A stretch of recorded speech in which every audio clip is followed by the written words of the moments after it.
What's up? It's me, Lisa. Bose Ultra Open Earbuds are one of my favorites. As a musician, sound is the most important part of the process. I've been so busy and always on the move, so if I can keep my music with me wherever I go, that would keep the inspiration going. The look of the Ultra Open Earbuds remind me of ear cups, so I would style it like an accessory. Check out Bose.com for more. I've got a lot of grandbabies, like a lot. And when it comes to finding a gift for each of them, it could add up. But this year, while I was making my way through Walmart, I realized I don't have to spend a lot to get the gifts they'll love. An OPI mini mani set! I'm gonna do so much nail art. Oh, yeah! A Lego set! Might own a Walla water bottle! Ooh, and that's just half of them. Shop great gifts they're sure to love for $25 and under at Walmart. Money decisions don't have to be either or. With Bank of America, they can be yes and. Like yes to sunny vacations and rainy day funds. Can our digital tools and guidance help you create the future you want? Yes. And help you keep enjoying today, too. Do more with a bank that asks, what would you like the power to do? Explore our tips and more at bankofamerica.com/yes and.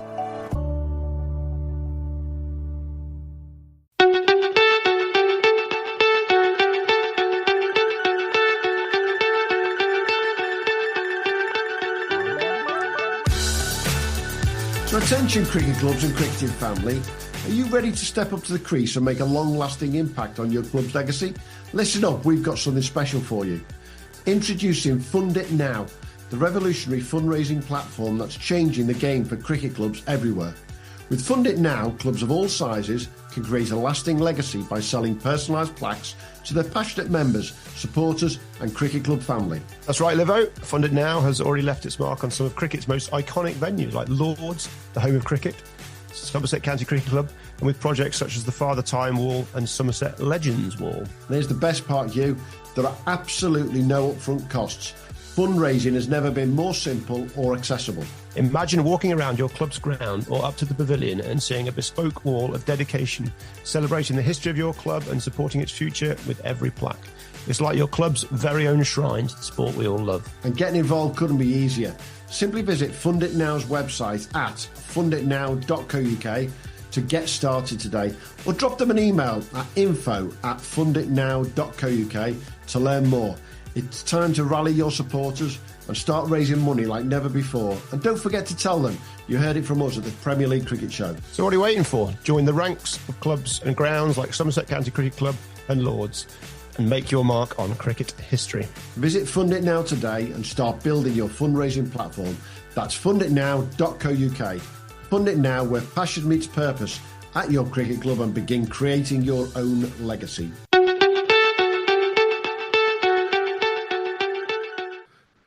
So welcome everybody to the Premier League Cricket Show, and we're about 6 weeks away from Christmas right now, and I don't know about you, but we all enjoy receiving Christmas gifts that are cricket related, and I think it's fair to say that today we've got a guest who, if you haven't already read his book, then you may have heard of it. And if you haven't heard of his book, you will do by the end of this episode, but you'll have definitely heard some of the names that we're going to utilise. Right? And I came across this guy a couple of years ago on Cricket Info to start with. I know he's done a lot of writing for those boys. And I'll never forget one of the lines I read was about the Blue Mug pub in Leek and listening to the town clown Kenny Scragg's stories.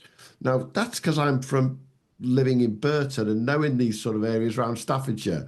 And we've got a guy join us today, Hugh, who he doesn't know I'm going to say this yet. He's got 5,498 runs on play cricket. Let's get that out the way. He averages 24. Fair. It's not too handy. Yeah. It's not too bad. And having been born in Staffordshire, went to uni over in Nottingham, has played for Moddershall in Staffordshire, played for Wallerton in Nottingham. And our guest today, Hugh, is Scott Oliver. How are we doing, Scott? I'm very well, thank you. I just want to say that play cricket is not a reliable source. And all my best years were before it ever came online. So that's something I'm going to have to live with. But there you go. We all know that there's no such thing. Cricket club cricket did not happen before play cricket. It didn't happen. Did the tree fall in the woods? You have to remember, Scott, I'm a Scouser, and according to the Premier League football archives, football did not exist before the Premier League. My club, Liverpool Football Club, would argue the toss on that one all day long, because we won a few things once or twice before then, and I'm sure you've got a few more runs prior to playing cricket, but you're not playing cricket today. You're chatting to us about your book that you came out last year, and we've got another one coming up next year, which we'll come to later. But more importantly, we've got to ask the question, how warm is it where you are right now? Because we're not jealous in the slightest, are we, Hugh? No. I think it's a moderate 25 Celsius today. It's just easing into, well, they call this autumn, but autumn here in Cyprus is, basically summer where you are. Absolutely. It's pleasant, bearable. I mean, basically a nice place for a cricket tour at this time of year. It would be. It would be. I think there's only one ground on the island, though, so you'd basically be playing in the same place against different opposition on the army base. Well, Scott, if you build it, they will come. That's your next calling. Okay. I'll see who I can rustle up from my contact. Timing-wise, it's quite funny because we've just spent the last few weeks, as we know, Hugh, looking at the European Cricket Championships in Spain. Right now, our friends from the ECN network are actually in Malta. Why? Because they know the weather's going to be good this time of year still, and they can play cricket quite nicely. So, hey, enough about weather. We always talk about weather at some point. It's a cricket podcast, so why wouldn't you? Last year, your book came out, Scott. Sticky Dogs and Stardust. Wisden Book of the Year, which, as far as I'm concerned, when it comes to book awards in cricket, it's the only one that counts, to be frank, isn't it? I mean, doesn't matter what ranking you get to on Amazon, all these type of things, but Wisden Book of the Year. How did that feel when you found that out? Yeah, pretty good. I'm not going to lie. I agree. It's probably the Wimbledon of them. I think my publisher would want me to say there are three other big ones. The MCC the MCC Cricket Society is a good one. I had a lunch, a dinner at Lord's the week before. Didn't win that. Controversial circumstances. Don't want to elaborate. Oh God, who won it? Simon Wilde for the tour. Okay. But I was told by a few people on the judging panel that my book was vetoed by one of the five on the basis that too much of it had been published as standalone pieces. So it wasn't original or wholly original. So, they binned me off. Otherwise, I could have been a double major winner in my first year on a circuit. So I'm sure it's bribe. It's a bit like the Oscars, isn't it? Producers bribing, £1 million back and forth, trips to the Cayman Islands, that kind of thing. I'm sure that's what it's all about. So, yeah. My publisher definitely hasn't got £1 million to butter some judge up with. So, well, there you go. I think you need to move publishers. Then that's it. If you want to win these awards, it's all about greasing the palms. Yeah. No, it was good, and I mean, the main thing was that you were kind of hoping it would bump the sales, but it's a niche kind of book, and maybe interest will grow through time.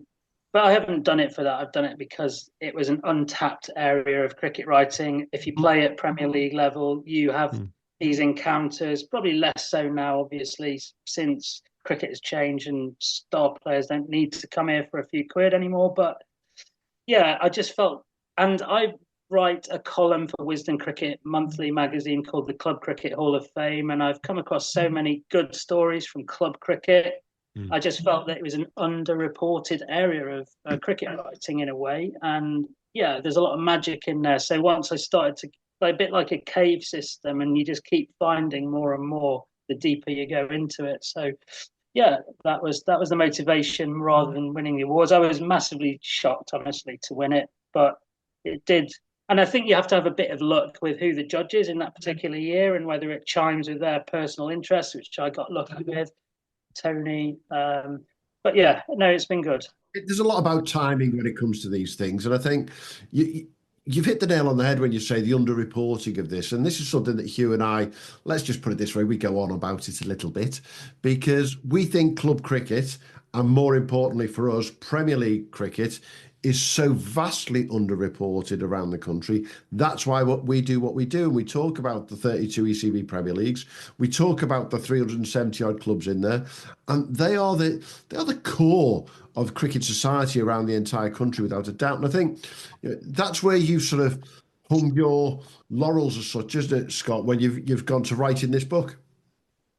Yeah, definitely. I mean, it's really about building the bridge between that world and the rest of the cricket community. And I think it's a good vehicle in which to have, you've got the name recognition of the stars. So there's that general interest, I guess. But then, quite often the most charming little tangents in these stories are when you touch on local guys who have their, tough it out against Alan Donald and get a pair of 50s. Like there's a guy, Chris Blezard, who did that. And, for the rest of his days, supping a Horlicks at night, he's going to think, yeah, I got 50 or 100% of the games I played against Alan Donald, which is a feather in the cap, in my view. There's a really good one, without going into the details, in the Michael Holding chapter of the second book. There's a fellow in there that, that does something pretty remarkable. So, yeah, it's that really is getting into those charming stories and finding a vehicle to bring them out, and that's these Superstar Pro angles. So, yeah. The terrified 15-year-old wicketkeeper going out to bat at 7 in me gravitates to the quick bowlers. You mentioned Alan there, Alan Donald, and I mean one of my favourite chapters in your book is the Shane Bond chapter, and I went straight to that. Shane Bond was sort of a fascination for me. He was the bowler that did for that Aussie team, in that period, and he had such a bright existence in Test cricket and one day cricket before being injured. But the fact that he came over here and as a fifth choice overseas, you said, the previous 4 overseas fell through, and you end up with Shane Bond. He takes 118 wickets at about 8 and scares the living daylights out of the whole league. I mean, those are the stories that are just so wonderful in this. And maybe those are the players, particularly the bowlers, that maybe we don't see anymore due to the loads being so carefully monitored with the quick bowlers and also the franchise tournaments and so forth. Yeah, definitely. I mean, Shane Bond is one of those cricketers who could have had an absolutely immense career, but his body didn't allow it. But for strike rate, I think is probably the number that separates him from the others. And he, like most Kiwis, absolutely incredibly down to earth. He was one of the few I interviewed for the second book. He gave me 40 minutes, no problem. And and it's a bit off the cricketing map, really. Barrow. They've now joined the Northern League, haven't they? I think. Yeah, I think so. But at the time, they were in what was called the North Lancashire League, which was essentially 15 teams from Cumbria. But the old county borders meant that a good chunk of those were in old Lancashire. So, it wasn't like one of the famous leagues, but it is a lovely story. And his big pal there, that Alan Sippy, had made 100 at the same time as Sachin Tendulkar when he made a debut 100 as a 14-year-old, I think it was, for Bombay. So he was a character, Alan Sippy. I think what's quite remarkable, as Hugh's pointed out there, is the change in the generations. And I'm looking at a picture right now with all of the different chapters, and it stands out the amount of fast bowlers and all-rounder fast bowlers who were these professional cricketers back in the day. Whereas the last chapter that you've got with Imran Tahir, that being a lot more modern. This is what we now see on a week-to-week, month-to-month, year-to-year basis in the Premier Leagues, with these spin bowlers coming over from India, Pakistan, Sri Lanka. Whereas back in the day, it was get that bloody fast bowler in and see how fast he can be on our pitches up in Lancashire or our pitches up in the northeast, wasn't it? I mean, yeah, certainly. If you go to the pre-helmet era, then the edge that a quick bowler had was enormous. Brave men were fearful of not going to work on Monday morning. Yeah. I think, but in wider terms, obviously you've got the encroachment of international cricket on our summer, but especially the T20 explosion. And I feel that the profile of overseas pros in terms of nationality it first shifted to Pakistanis where the best value for money was available. And now it seems to be, to me, Sri Lankans, because there are a lot of first class teams, therefore they tick those criteria boxes, and they're relatively cheap. And Pakistan has its Super League in the middle of our summer, and yada yada yada. Pakistan I faced as a Premier League player quite a lot of random Pakistanis. Oh, he's never heard of him. Oh, he's played 2 tests 8 years ago. But yeah, I mean, my club, we had a couple of quick bowlers. A test one called Adam Sanford. He played 11 tests, and yeah, obviously they get tired. This was in the days where there were no bowler allocations or restrictions. I think things have probably changed for the better slightly. Yeah. I barely took Imran Tahir off in that season. It didn't make me feel great, but I'm a pragmatist, and that was our best chance of winning. In the previous 2 years we had him, we had 2 proper new ball bowlers, so he would wait his turn. But yeah, if you've got a spinner pro who can bowl all day from one end, it's probably an advantage. And nowadays, with the way Premier League's playing regulations have gone, you'd probably go for a batsman more often than not, because they can be out there for 50 overs. I mean, depending how much win, lose, draw cricket you play, but even in win, lose, draw, if your pro can only bowl 25% of the overs, maybe you go for a batsman. So for all those reasons, I think, yes, it's rarer to face express pace in club cricket. I mean, I did face Tino Best in that 2008 season, and he really was not slow. Like that. Was he bowling at full tilt in that season, or was he bowling within himself? He never bowls at anything other than full tilt, including for lashings against the Vicar of Dibley, who's edged him through the slips before. And got John Embury. Tino, you're going to kill him. Slow down. But yeah, no, he got banned after 6 matches for bowling beamers, for accusing the umpire of being racist, for not giving LBW decisions. Yeah, he was very, very fast, and he was barreling in downwind. And yeah, but thankfully it was a slow pitch. Otherwise, it would have been a very, very difficult afternoon.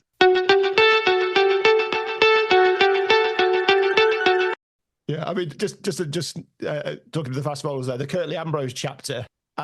My favourite line in there. I think he got 100 against him, and I can't remember the gentleman's name who got 100. I came in and there was a pool of blood at the wicket. John Davis from Ormskirk, I think that was. Very good. Right? Yeah, but I think it's they're just great stories, aren't they? I mean, that's what you want to hear. It's 30 years ago. We want to hear about the blood and the teeth and everything else. We're all friends now. But yeah, it's to have Curtly Ambrose, and he didn't even get paid. Your book said he didn't even get paid for the season. I think he was on a Viv Richards scholarship. Viv was the one who really catapulted this into the limelight for me, but maybe not for you. But he was a superstar up in the Lancashire Leagues. Yeah, just on Ambrose, that game stopped for about 10 minutes. The ambulance was on the edge of the square, and 2 of the Ormskirk players went to the local sports shop and immediately bought 2 helmets. And I think in the return game, the number 11 refused to bat. Wow. So, it's a challenge facing that kind of thing. Viv came in 1987 as a 33, 34-year-old. It was the year after he'd been kicked out of Somerset. So a lot of these stories are obviously going to be there at the very start of their career, getting a bit of experience of English conditions. But a few of them, they are at their peak. I mean, Alan Donald is 29 when he plays. That's a challenge. That's why I chose that photo for the cover of the book, because I think it totally encapsulates the challenge. You got him in mid-gather, a beautiful bowling action. Insane pace when he was in his pomp, and so Viv flew in on a helicopter, landed on the outfield in a trilby with his bat under his shoulder. I mean, you can't get cooler than that, I'm afraid. Got 6,000 people on at Rishton. Plum LBW first ball he faced to Ed O'Branders, the chicken farmer, but the umpire didn't have the nerve to give it out. Proper big story, that one. That was the first one I ever wrote, actually, for Crick Info. And there were tons of good photos because there was a lot of press there that day. So, it was, and I remember that. I remember that very, very vividly, because I was an 18-year-old in Liverpool moving up to Chorley playing in the Bolton League, and just over the border in the Rishton, and like Viv Richards has come from Somerset to come play it. You're like, what the hell is going on with this place? And the crowds. Remember Granada TV being up there to see what's crazy. All very, very vivid. But actually, when we talk to certain people in the last few months, for example, Stan Heap at Lower House Cricket Club, he remembers the days back in the 60s and 70s when these West Indian characters would come over and play in the Lancashire Leagues left, right and centre. And it was just the norm for those guys, wasn't it? Yeah, they didn't have the option of county cricket until 1968. So there's that. I think, CLR James, the famous Trinidadian intellectual, who, what was his famous book called? I've got it in front of me, Beyond a Boundary. That's it, yep. Yeah, so he came over and stayed with Constantine in 1932 when he was at Nelson. He was probably the first big superstar. And somewhere in that book, he says, reflecting from the 1960s and the real rise of West Indian cricket as it really kicked on in that decade, that the earnings that they got from the English leagues was the prime cause of their development as a nation, because it allowed people to be professional cricketers who wouldn't have been able to have been. So yeah, massive. It was a massive thing. That's sort of the franchise league of its day, the Lancashire League. Really, it's obviously been replaced with all these franchise leagues popping up left, right, and centre, and that is causing the calibre of available pro to drop. But in its day, this was how these players earn their living. I mean, someone was telling me a story the other day, it might have been on the podcast, about Chris Cairns earning more money from the hat that went round than he was getting a county gig. That would be that's relatively recent. Yeah, at Bay Cup. That's the story in the second book, actually. Chris Cairns and Ryan Harris. There's a kind of a long tangent on Harris, you mentioned Stan Heaton, Lower House. Harris was their pro. So that's quite a nice overlap of the story. Especially in the 60s. I mean, the crowd started to diminish by the 60s. The real heyday was immediately before the Second World War and immediately after the 50s. In the Lancashire League, you had Everton Weeks was the boss, the total boss, average 90 across his career there on wet wickets against international bowlers at one end.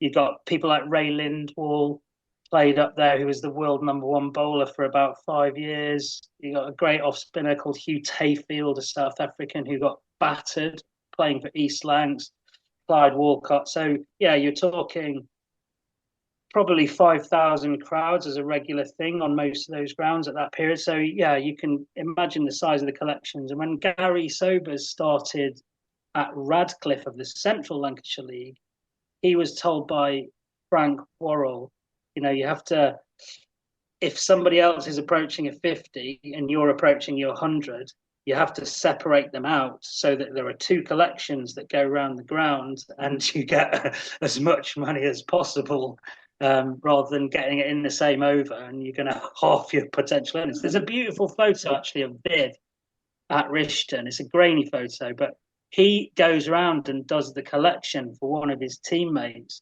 who's made a 50. That would have put a fair chunk on that, I would imagine. But I've writing these stories, I've almost always got the inflation calculator open, and just a random leggy playing for Rawtenstall in the cup final in '76. His collection is well over £1,000. Wow! For a sixfer that wins the game, adjusted. So yeah, big crowds and. Definitely the collections. I mean, again, in the second book, Imran Khan plays a month for Wakefield and he's presented with his collection. He says, "What's this?" "Well, that's what you get for performing well." He said, "I'm not a beggar. I don't want it. Put it behind the bar," kind of thing. So it wasn't for everyone. It's funny. I was talking to my wife earlier about this, and growing up at the age I did and seeing these things and talking about the size of these collections around the grounds, it was the norm. for a 50, for 100, for a fifer, and it was for some players, it was the norm for them just to be paid that way because it was the only way the club could guarantee they were going to pay it. And I was lucky enough to see Malcolm Marshall and Gordon Greenwich play very, very close to where I lived when they played for Leyland. And that's, again, when I look at who's in the book, I'm like, bloody hell, I remember that. And it's just phenomenal to think that you could drive 5 or 6 miles down the road and play or watch these guys. And we've talked about this on the pod quite a lot with various guests, Scott. There is no other sport that I can think of where these caliber of professionals, let's put it bluntly, come down to the level of us humans, do they? No. I think that's possibly the first paragraph in the introduction of the book, and it's the one that most of the reviewers pulled out. It's unique to cricket, and the fact that it's a competitive context is the key part of that. Yeah, I had a couple of people say on Twitter, "Oh, what about darts or something else?" And actually in curling we do this, or in korfball somewhere in Anglesey. But I don't know. I mean, for a kind of mainstream sport, team sport, to get a superstar mingling with Joe Schmoes in a competitive context where their wicket means something, where getting runs against them means something, where they're trying, because you do get a few bad eggs who kind of coast, and without naming names, especially if they're on a long contract. But by and large, I got the impression that pretty much all of the guys in the first 2 books really, understood their responsibilities to that community and put in. And, everybody likes a bit of glory, whatever the scale. And, that's, I mean, I think the Imran chapter, because it's close to my heart, really summed up somebody who could have abandoned ship for very legitimate reasons, but he stayed the course there and created probably the best memory of my cricketing life, and I'm sure all my teammates. So and I think generally that was the case with these people, that they got stuck in and they bent the back and they bowled the heart out and they dug in and didn't toss it off. That's a big part of it. We saw it this year we interviewed Jordan Silk earlier in the year, and then we followed Brentwood through to the ECB National Cup final. And after Brentwood won, within a minute, Jordan Silk had watched the live stream of the whole match and was on the phone. There he was back in Tasmania, a couple of days out from the start of their season. That's what it meant to him. He was coaching the juniors. He was getting stuck in around the club, and here he is playing against Western Australia and knocking them over yesterday. It still means that much to these pros. I mean, there was a lovely story in the book about Warne with the hat. Shane Warne there's a lovely chapter about Shane Warne, and it becomes even more poignant, with his sad passing a few years ago or last year, whenever it was, about him getting the hat. And it's like, what? And just sticking it behind the bar, and that for, the outward, what we think of Shane is that kind of person. We get that, but then to see it sort of backed up in reality with that behaviour is fantastic. So, it's a lovely, lovely bit from Shane. Yeah, and he would always hook up with his old teammates at Accrington when he came over, keep it on the hush-hush. And they were very protective of him. Shane was still alive when I wrote that chapter. But they were very protective. And, I'm not sniffing around bins looking for scandal. I'm just looking for a bit of colour. So, tell me about his widest/largest night out and give me an expurgated version if you must. But, that kind of thing that adds a little bit of a sheen to the legend. But, what you see is what you get with him, with Warne, for sure.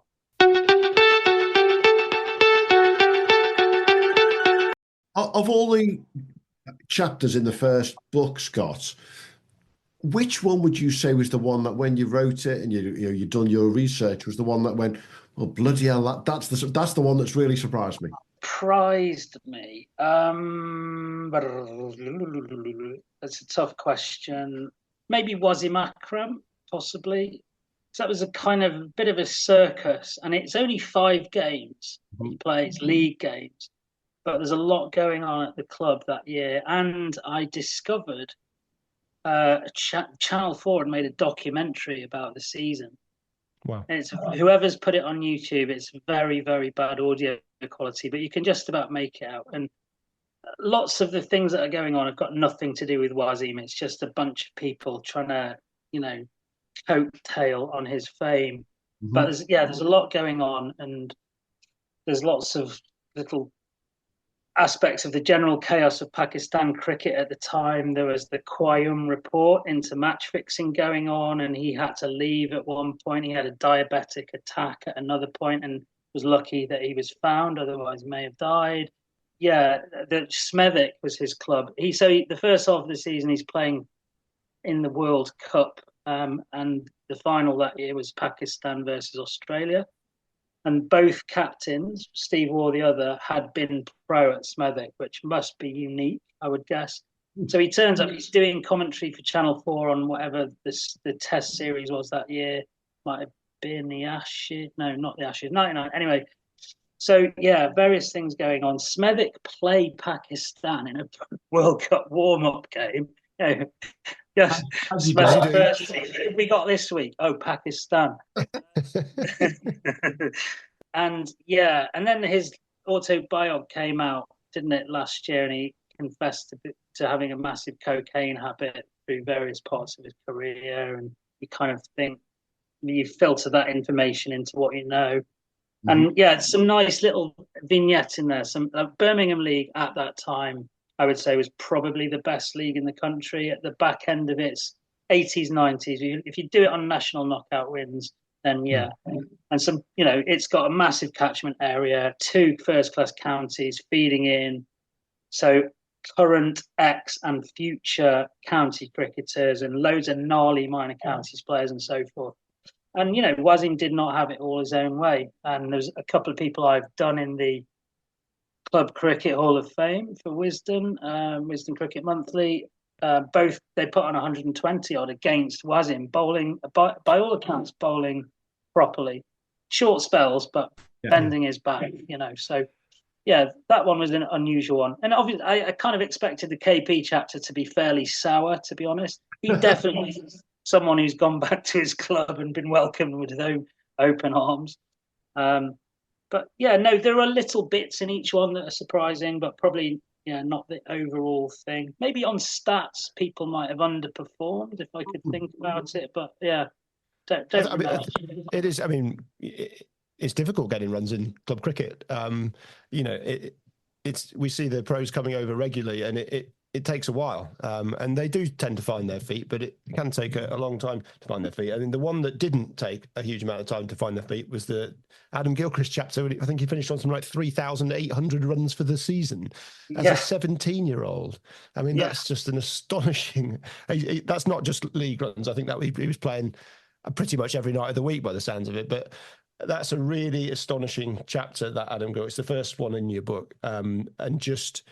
For a young man, he's not even 18, he hadn't finished his A-levels, to come over and do what he did, showed you the quality of the player and the person. And he's still kept in touch with his club, hasn't he? And through the years when he trips back to England. So that's a lovely one. But the one did you get to talk to VVS Laxman with this book? Was he one of the other people you spoke to? Yes, he gave me quite a bit of time, actually. And brilliant. He spoke about being welcomed by Phil Carrick, the former Yorkshire captain, whose farm he went to stay on before they found him permanent accommodation. And VVS is a vegetarian, so Carrick and the family ate vegetarian meals for the whole week before they found him a flat. So he was very touched by that and stayed in contact with Phil for a while after. Phil passed away quite young as well. So it was a lovely chapter that I can't quite remember all the details about. I just plucked out a couple of bits, but the fact that he got again, he didn't, it's not that he didn't do badly. He hit 1,200 runs at 65, but VVS has this mythical status for me, partly because of his amazing name, but it was the fact that he bowled 250 overs as well. They get their money's worth when you get their pro, don't you, in the Bradford League?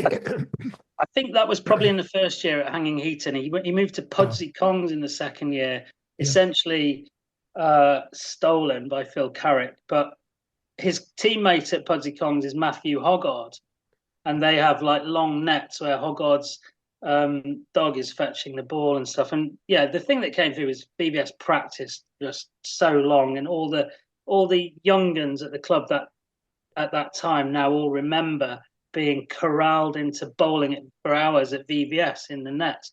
And yeah, he went on obviously to have a great career.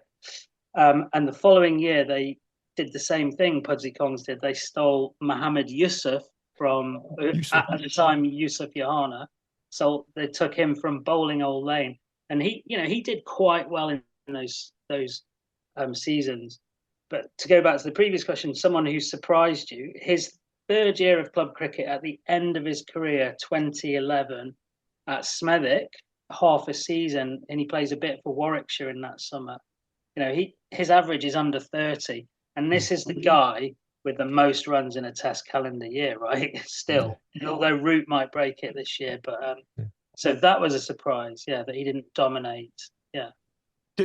Talking of the Lancashire leagues, you got Nelson and Rishton are mentioned 3 times each in your book. There is a typo there though, because Shane Warne's Accrington. I mortified. Of course, especially when the book got sent to Bumble. But is there, was there this super rivalry with these Lancashire League clubs to get the next big name? Was it about the name? Regardless of maybe how they're going to go, was there a real sort of arms race, shall we say, in that era?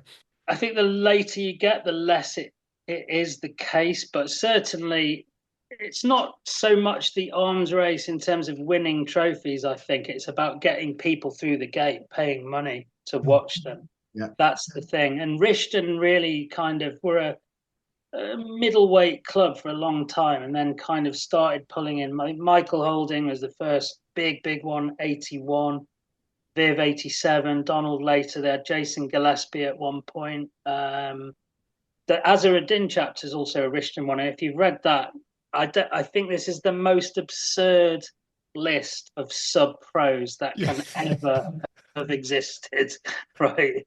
And that's probably because the guy who ran the club was a cheeky chappy. He had a shop on Rishton High Street selling top-loading videos, but kind of would walk up to people and go, "Hey, do you want to come and play for us?" And so they got Dennis Lilly, Michael Holding, Franklin Stevenson, Salim Malik, Mark Greatbatch, Kevin Curran. The whole team was international. The whole list of subs, because Azharuddin does his groin 4 weeks in. And so did he feel guilty about that and sort of really help out with the pros, or was it just... oh no, he's gone back to India. Yeah. It's just worked out well, because for any other club they'd have been looking at County 2's games, and we've all been there looking for sub pros on a Thursday night. Which county isn't playing on a Saturday? And that's what I was going to say. It's fascinating hearing that about the sub pros, because to this day there's very few leagues now that allow that, but the Lancashire League is still one of them. And it's still fascinating on a week-to-week basis during the season, where me and you will look at a name and go, "So why has he gone there?" And all of a sudden you realise that they allow it. But then you look at the Bradford League, who this year, it could have done a lot of damage. The guys at New Farnley lost their overseas pro.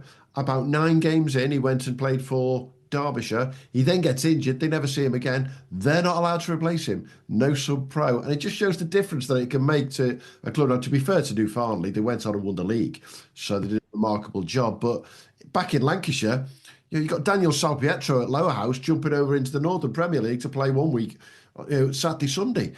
Get your money's worth. They're earning their dosh. They're at the end of the day, these are professional cricketers. It's in the moniker, isn't it? They're there to make money as well as play cricket.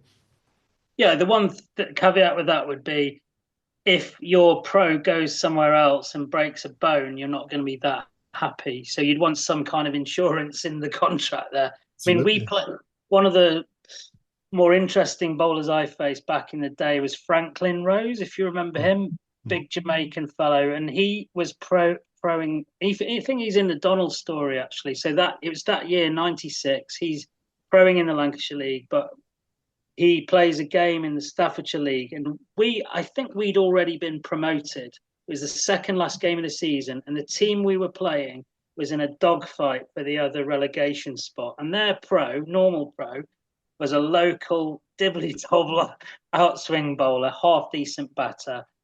We get there and there's a 6'6" West Indian on the square, and it's the first season on their new ground. We walk onto the square and you can see orange plastic meshing down gaps in the turf, like the sort of stuff that stops skiers falling off mountains if they have a tumble. Well, I'm like, this is not looking good. I didn't know who Franklin Rose was at the time. And we bowled him out for 112, 15. He got a really ugly 70 odd, but he was hit on the big toe twice with in-swinging Yorkers. He bowled, but by the time we were bowled out for 50, by the way, I was out third ball of the innings, jumping in the air to play a back of a length ball that hit off stump about 1.5 foot up. And I was batting 3 that season, and I walked off and I said to the captain who'd asked me to open in his place, "Good luck, pal." Got back, and one of our lads got 30, and it was worth 200. And anyway, Franklin Rose 6 for 15, whatever it was. And in the shower, he cannot walk. And his team have a crucial match the next day. So I don't know how that turned out at that end, but that, on the sub-pro thing, that is always a danger. And yeah, 100%. Absolutely. Hey, this book's been out since April. It's available to everyone still to purchase. And if they look at our socials over the coming weeks, we've got a special offer on there and a competition to win some of these books as well. But let's move forward to next year, and we've got book 2. You've got a second anthology of these incredible stories coming out, Scott. Who should we be looking forward to listening to about? So when the first book came out, there's a chap called Stephen Chalk. Do you know him? Know the name? Yeah, historian, writer. And he was the old owner of Fairfield, the publisher of the first book. And his feedback, he's still a consultant there. His feedback was try and throw the net a bit wider, both geographically and historically. So because the nature of the first book, what it was up until about I'd written 2/3 of the chapter before the book ever became an idea. They were all standalone features. There was this little niche I'd got myself into. But yeah, because of the nature of the stories, you're trying to sell them to Cricinfo, so they have to have high name recognition. And I would say most of those players have it. But they're all kind of modern, and a lot of them are Lancashire, right? So I did try and take the stories elsewhere. They have to exist, but there's a couple in Scotland. There's one in the South, Allen Border in the southwest. The Scotland ones are Abdul Qadir and Kim Hughes and Terry Alderman in the same club. So that's a combined one. There's one down south, which is a combined story of Marnus Labuschagne, Steve Smith, and Travis Head. They don't play against each other, but they're obviously linked deeply as cricketers. Yeah, and obviously he's still going back to the same Lancashire leagues and whatever. So the modern-ish players got Jesse Ryder at New Brighton. I skippered Rangana Herath at Modishall. It didn't go all that well, and he got spirited away mid-season anyway to play for Sri Lanka. We got Javid Miandad. Wow. We got Muralitharan, which is a good one. Got legends like Dennis Lilly, Joel Garner, Michael Holding. You got another modern one, Morne Morkel and Mohammed Asif. You got Phil Simmons in there. Maybe pound for pound the best overseas pro there's ever been, I would say. Dunstall, any chance at Dunstall? That's his last assignment. Yeah, I haven't got that much for that. It's the guy I'm in touch with keeps going silent on me for weeks on end. But the heart of it is the Lancashire League, and he plays in the North Yorkshire South Durham for Gisborough. He plays in the Bolton League for Kersley. Does well at all of them. Like, big runs, a lot of wickets, heavy ball everywhere. Championships won, cups racked up. There's Chris Kearns, Ryan Harris, Mo Yusuf, I mentioned, Richie Richardson. And I just finished a long one about Rowan Canai and Lance Gibbs, who have other parts of their story, but focusing on the Northeast, where they overlap. And when Gibbs is the world number 1 bowler, Canai is the world's number 2 batter behind Gary Sobers. One plays for Ashington in the Northumberland League, obviously famous for Mark Wood, Steve Harmison. And Lance Gibbs plays for Whitburn in the Durham Senior League, as it was, which has now been obviously folded into the Northeast Premier League. So that's a nice one. And I think probably the most unique story of all is SF Barnes, who's the only guy, I think, to be picked for his country whilst not playing first-class cricket. And yeah, he takes a few wickets in club cricket, I can tell you.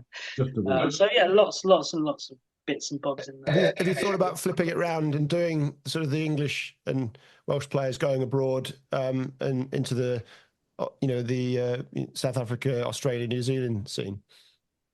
I thought about it for about 5 seconds and realised that it would be far too difficult to research. So I'm going to pass that ball over to my Australian friends.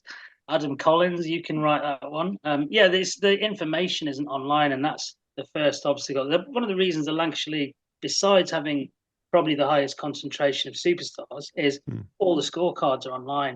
Yeah. So you can get a picture of the story, without bothering people to scan old scorebooks that they might not know where they are. So I remember, I think Paul Collingwood played in South Australia and did absolutely brilliantly. And then not too long afterwards, Monty Panesar went over and things didn't go quite as well. So there's this nice sort of synergy between the two of them. So I think there's some stories to be found there. Definitely. Sure there are, yeah, definitely. It's a phenomenal series, and I think you've probably only just touched the surface to a certain extent, Scott, because there's probably lots of little ones that are going to come out of the woodwork. I mean, you couldn't write a whole chapter on Steve Smith because it really didn't last that long at Grappenhall.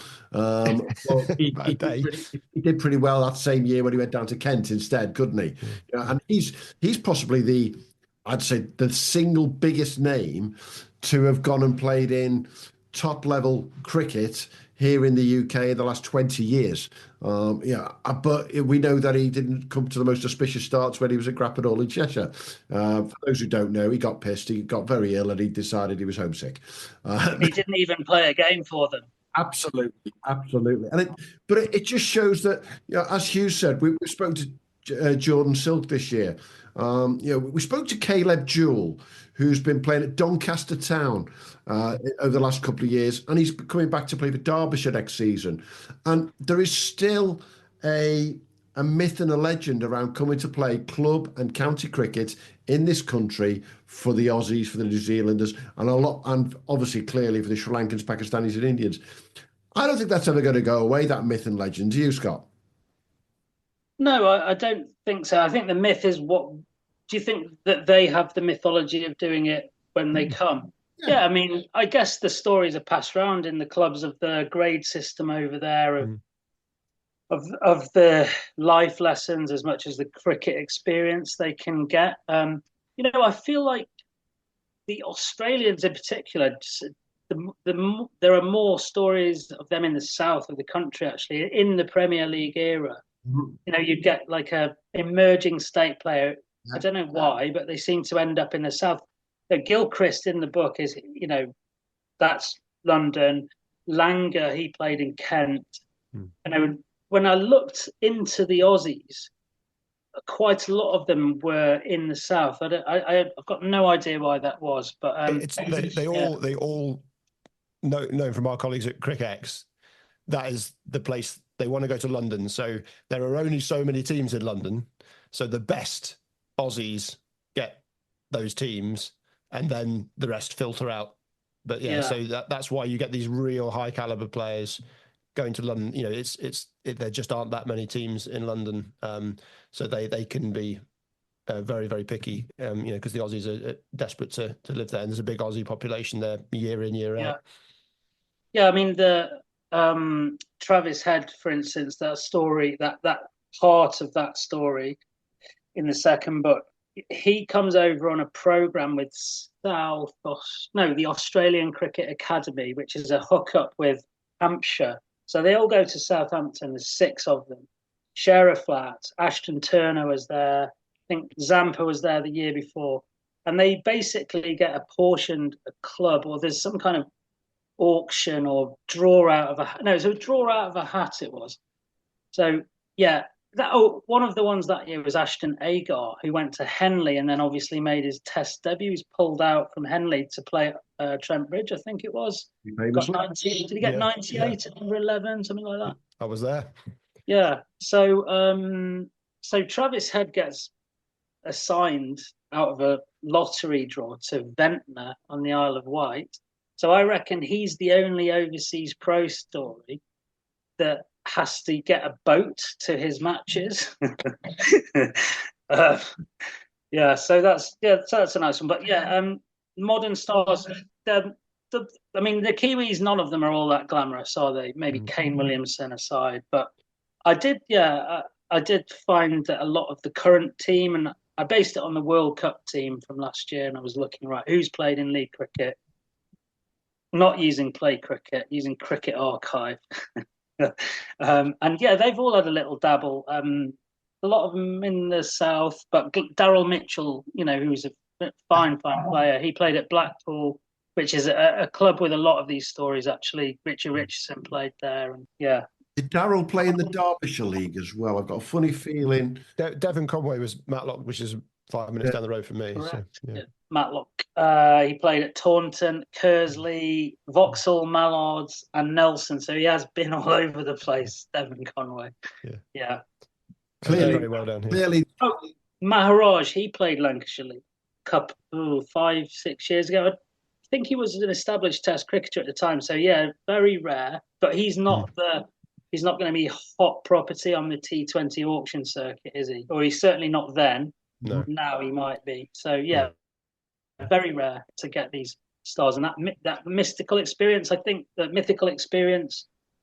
Yeah, I think everyone would like to go somewhere new for 6 months, whether it's cricket or just getting stuck into South America or whatever it is. So for sure, yeah.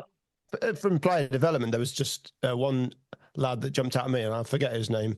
I apologise to him, but I can't remember what team he's playing for. But I looked at his previous year's stats last year, and he averaged in the Premier League about 25. Saw he'd been to play grade cricket in Sydney, played 3rd grade, something like that, came back, and he averaged 45 in the Premier League. That's just a Premier League standard of player.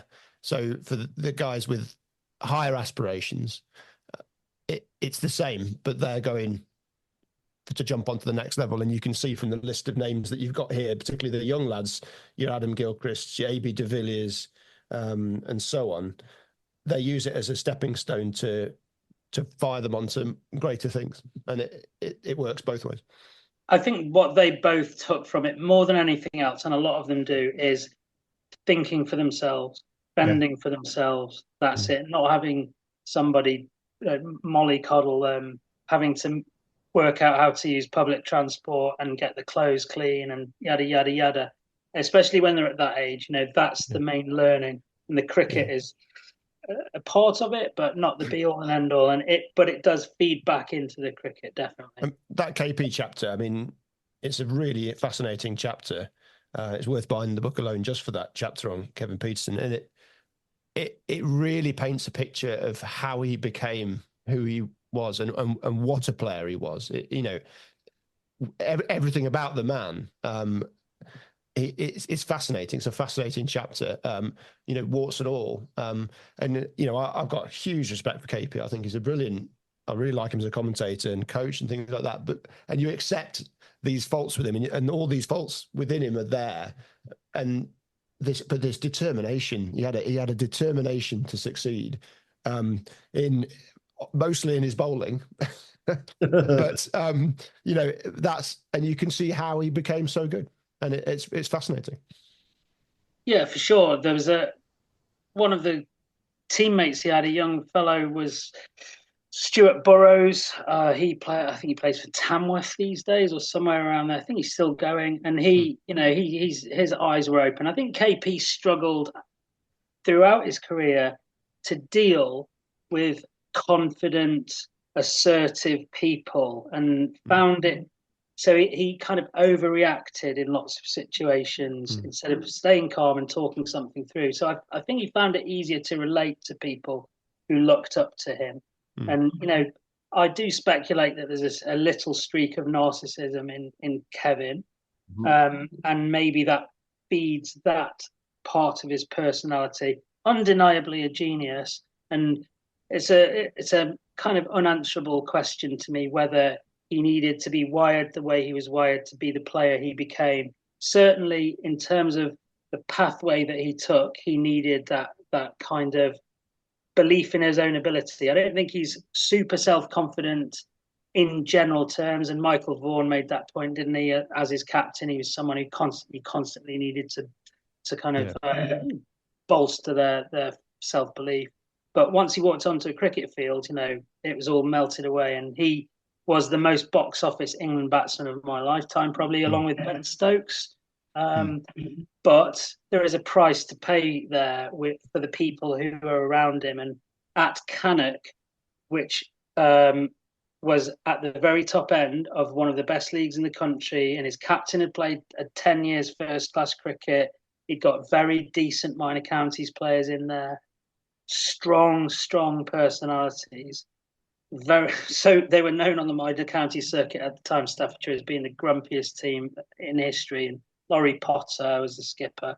And they did try and accommodate him up to a point, but he thought he was an off spinner, and he was clearly, as the game showed, the third best spinner in the team. So he was struggling to get his air time, and he had a few hissy fits, and to the point where Potter stopped bowling himself for a few weeks in the middle of the season, or when he should have been bowling. Kevin got his overs, he didn't deliver. Then he'd get like rage hundreds against somebody. So it was a kind of brilliant piece of left field captaincy. And it's sad how it ended there. That bridges were burnt. He claimed he was owed money for his bar work and so forth. He didn't support the team when he left early. He had a weekend when he could have watched them in a crucial game, and he went to watch his mates. Again, the type of thing that we saw him do later for England, toys out of the pram, causing a lot of damage, pooing themselves for attention, basically. So, you take the rough with the smooth. Great player, high maintenance individual. Yeah, absolutely. Hey, we're coming to the end of this conversation, Scott. It's been an absolute pleasure talking about names from the past. And the book's called Sticky Dogs and Stardust, and I think that the byline's even better when the legends played in the leagues, because as far as we're concerned, these are legends in our lifetime, and some beforehand. And some of these legends are still playing. Some of these legends are going to be, the legends of today are going to be talked about in the future. Will Geordie Silk be talked about by the lads at Brentwood in 30 years' time? I think they will do. Will Shamar Holder, who's been playing here in Derbyshire, be talked about in 30 years' time? He could do. He's now got his county contract. You just don't know where these guys are going to go. And I think just the whole premise of the book in the first place is phenomenal, and the stories going forward are great. I look forward to reading the whole book myself now, without a shadow, the second book. So thanks for your time today, Scott. Much appreciated. No problem. Can I just say one last thing quickly? To any listeners out there, who are interested in Premier League cricket, there will be players who go on to have monumental careers. They just won't be at the peak of their career when you play against them. But for me, the magic in these stories is always about what the local players do against the superstar. And if you bowl that perfect outswinger at VVS Latchman and knock his off stump over, that is, you don't get that chance in any other sport. So that's where the magic is. And hopefully your listeners now coming across their overseas players in the baby steps of their career can look in 10 years' time and see the types of career they have and think, yeah, you know what, I got 80 against that guy. I didn't rate him.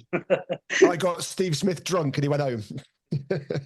Absolutely. That's a brilliant way to end. Thanks for your time, Scott. Thank you, Scott. Look out on our socials, everyone, for the competition to win a copy of Sticky Dogs and Stardust. And there'll be a hardback copy and some ebooks that we're going to do there. And I'm sure Scott and his publishers will help us out when the new book comes out. We'll put another competition out then.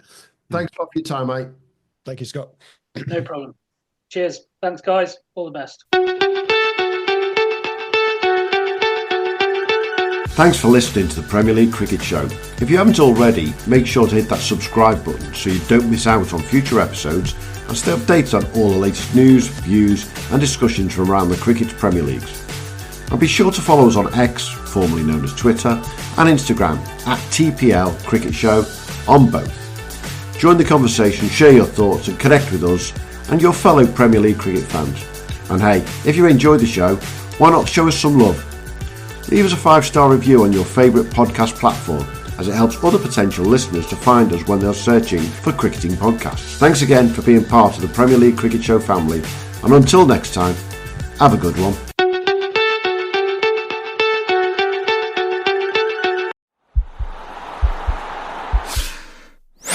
This podcast is part of the Sports Social Podcast Network.